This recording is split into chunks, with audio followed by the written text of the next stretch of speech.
नमस्कार साथियों, अभी एक वीडियो निकल कर आया है प्रज्ञा मिश्रा का, जिसका अपन अभी रिएक्ट करेंगे।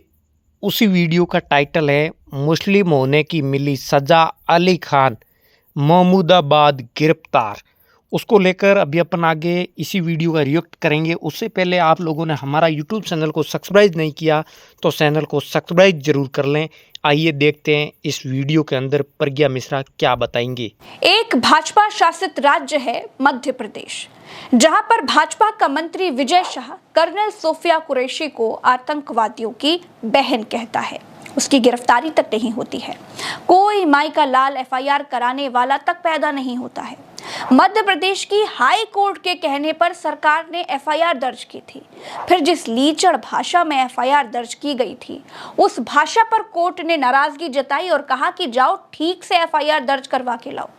उसी मध्य प्रदेश में भाजपा का डिप्टी सीएम कहता है कि भारत की सेना प्रधानमंत्री के चरणों में नतमस्तक है। उस पर भी कोई एफआईआर, कोई गिरफ्तारी नहीं। दूसरी तरफ दूसरा भाजपा शासित राज्य है हरियाणा। यहाँ पर एक प्रोफेसर जिनका नाम अली खान महमूदाबाद है, इनको सिर्फ इसलिए गिरफ्तार कर लिया गया है क्योंकि इन्होंने पाकिस्तानी सेना, पाकिस्तानी आतंकियों की जबरदस्त मजम्मत की, मॉब लिंचिंग वगैरह पर भारत की अपनी सरकार से सवाल किए। महिला आयोग ने नोटिस भेजा, एफआईआर हुई और गिरफ्तारी भी हो गई है।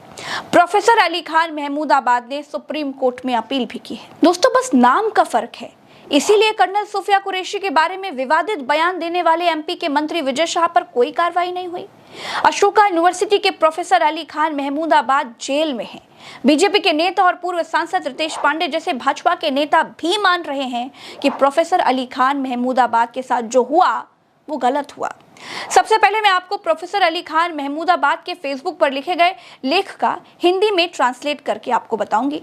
आप सुनिए और खुद तय करिए कि ये गिरफ्तारी कितनी फर्जी है और सिर्फ मुसलमान होने की सजा है। अली खान महमूदाबाद कहते हैं, रणनीतिक दृष्टि से भारत ने वास्तव में एक नए चरण की शुरुआत की है, जिसमें पाकिस्तान में सैन्य और आतंकवादी यानी गैर राज्य तत्वों के बीच की सीमा रेखा धुंधली हो गई है। किसी भी आतंकी गतिविधि की प्रतिक्रिया में अपारंपरिक सैन्य जवाब मिलेगा और इसका सीधा दबाव पाकिस्तानी सेना पर है कि वो अब आतंकवादियों और गैर राज्य तत्वों की आड़ लेकर खुद को न बचा सके।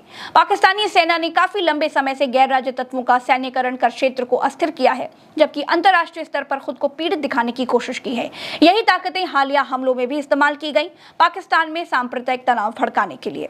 ऑपरेशन सिंदूर ने भारत पाक संबंधों की पारंपरिक धारणाओं को पूरी तरह से पलट दिया है, क्योंकि अब आतंकी हमलों की प्रतिक्रिया सीधे सैन्य कार्रवाई से दी जाएगी और आतंकवादी और राज्य प्रायोजित तत्वों में कोई अंतर नहीं किया जाएगा। इस बदलाव के बावजूद भारतीय सशस्त्र बलों ने सावधानी पूर्वक यह ध्यान रखा है कि सैन्य या असैन्य ठिकानों पर हमला न हो, ताकि अनावश्यक टकराव न हो। संदेश स्पष्ट है, अगर आप अपने आतंकवाद की समस्या नहीं सुलझाएंगे तो हम सुलझाएंगे। दोनों पक्षों पर नागरिक जीवन की क्षति दुखद है और यही मुख्य कारण है कि युद्ध से बचना चाहिए। कुछ लोग युद्ध की वकालत करते फिर रहे हैं, जबकि उन्होंने न युद्ध देखा है, न किसी संघर्ष क्षेत्र में कभी रहे हैं। मॉक सिविल डिफेंस ड्रिल में भाग लेने से आप सैनिक नहीं बन जाते और न ही आपको उन लोगों के दर्द का अंदाजा हो सकता है जिन्होंने युद्ध या संघर्ष में अपनों को खोया है। युद्ध क्रूर होता है, इसका सबसे ज्यादा असर गरीबों पर होता है, जबकि इसका लाभ केवल राजनेताओं और रक्षा कंपनियों को मिलता है। इतिहास हमें यही सिखाता है कि युद्ध अपरिहार्य भले हो, लेकिन राजनीतिक संघर्ष कभी सैन्य हल से नहीं सुलझे हैं। मैं इस बात से खुश हूं कि कई दक्षिणपंथी कमेंटेटर कर्नल सोफिया कुरैशी की सराहना कर रहे हैं, पर शायद उन्हें उतनी ही जोर से उन लोगों के लिए भी आवाज उठानी चाहिए जो भीड़ की हिंसा, मनमाने बुलडोजर और बीजेपी की नफरत की राजनीति का शिकार बने हैं। महिला सैनिकों द्वारा अपनी रिपोर्ट पेश करने का दृश्य प्रतीकात्मक रूप से जरूरी था, लेकिन अगर वो धरातल पर हकीकत में तब्दील नहीं होता है तो वो सिर्फ पाखंड है। जब एक प्रमुख मुस्लिम नेता ने पाकिस्तान मुर्दाबाद कहा और पाकिस्तानियों ने उसे ट्रोल किया, तो भारत के दक्षिणपंथियों ने कहा वो हमारा मुल्ला है। ये बात मद्देनजर लग सकती है, लेकिन ये दिखाती है कि कम्युनिज्म यानी सांप्रदायिक सोच ने भारतीय राजनीति को किस हद तक प्रभावित किया है। मेरे लिए प्रेस कॉन्फ्रेंस एक क्षणिक झलक थी, एक भ्रम और संकेत मात्र उस भारत की जिसने पाकिस्तान के निर्माण की मूल सोच को नकार दिया था। जैसे मैंने कहा, जमीनी स्तर पर आम मुसलमानों की हकीकत सरकार द्वारा दिखाए गए फ्रेम से अलग है।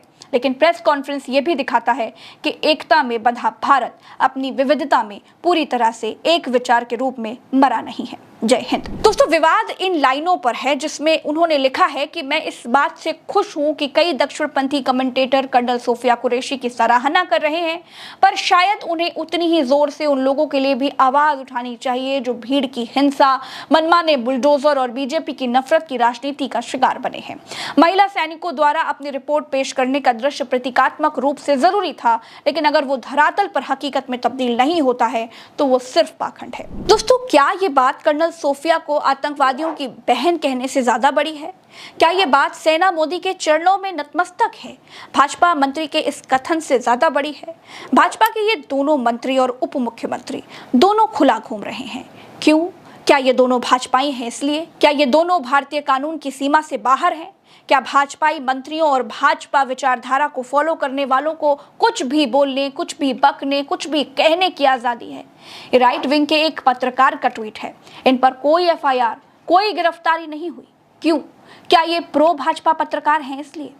दोस्तों, एक तरफ तो ये प्रचारित किया जाता है कि हम एक हैं, दूसरी तरफ मुसलमानों को डराने का खेल चल रहा है। इसके बाद इंडियन एक्सप्रेस ने एक लेख छापा, वो भी अंग्रेजी में है। इंडियन एक्सप्रेस ने लेख में लिखा कि यह गिरफ्तारी पीएम मोदी के एक साझा खतरे के मद्देनजर सबको साथ खड़े होने के संदेश के एकदम खिलाफ है। अली मोहम्मद खान अशोका यूनिवर्सिटी में पॉलिटिकल साइंस के एचओडी हैं। वे समाजवादी पार्टी के प्रवक्ता भी हैं। इन सबको भूल जाइए, आप सिर्फ इस मुद्दे पर आइए कि उनकी गिरफ्तारी किस मुद्दे पर की गई है।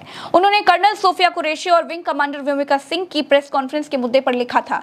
उन्होंने लिखा था कि इन दोनों महिला सैनिकों की प्रेस कॉन्फ्रेंस एक महत्वपूर्ण प्रतीक है, पर साथ ही इस बात पर भी चिंता जताई थी कि यह प्रतीक एक पाखंड साबित होगा अगर हम इसे जमीनी सच्चाइयों में नहीं तब्दील करेंगे। उन्होंने मॉब लिंचिंग और निरंकुश बुलडोजर संस्कृति के खिलाफ आवाज उठाई थी।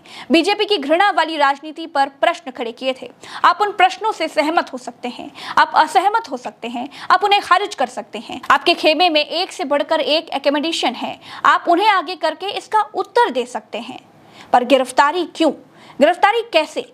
आपके हाथ में पावर आ गया है तो आप निरंकुश हो जाएंगे। इसलिए अब ये भी सोचिए कि अली मोहम्मद खान के खिलाफ केस किसने दर्ज कराया है? ये बीजेपी की यूथ विंग है जिसके दर्ज कराए गए मामले पर उनकी गिरफ्तारी कर दी गई है।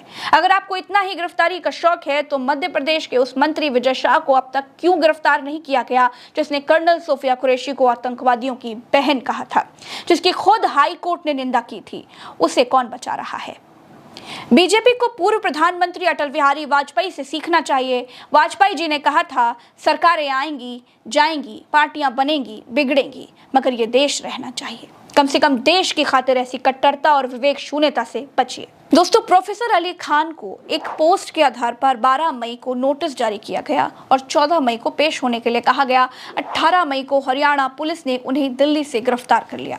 उनके खिलाफ भारतीय न्याय संहिता यानी बीएनएस की धाराओं के तहत सांप्रदायिक सौहार्द बिगाड़ने, विद्रोह भड़काने और धार्मिक भावनाओं का अपमान करने जैसे आरोपों में 2 मुकदमे दर्ज किए। प्रोफेसर महमूदाबाद ने सफाई दी कि उनकी टिप्पणी को गलत समझा गया।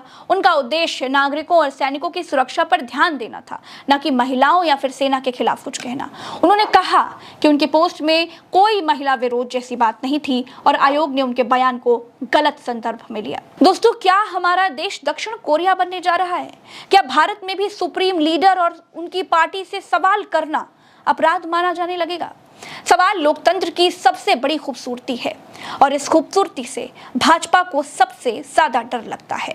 भारत के नेता एफआईआर करा रहे हैं, भाजपा का महिला आयोग संज्ञान ले रहा है, भाजपा की पुलिस गिरफ्तारी कर रही है, भाजपा की देश में सरकार है, भाजपा की मध्य प्रदेश में सरकार है, भाजपा के मंत्री और उप मुख्यमंत्री भारतीय सेना का अपमान करते हैं, उन पर कोई कार्रवाई क्यों नहीं है?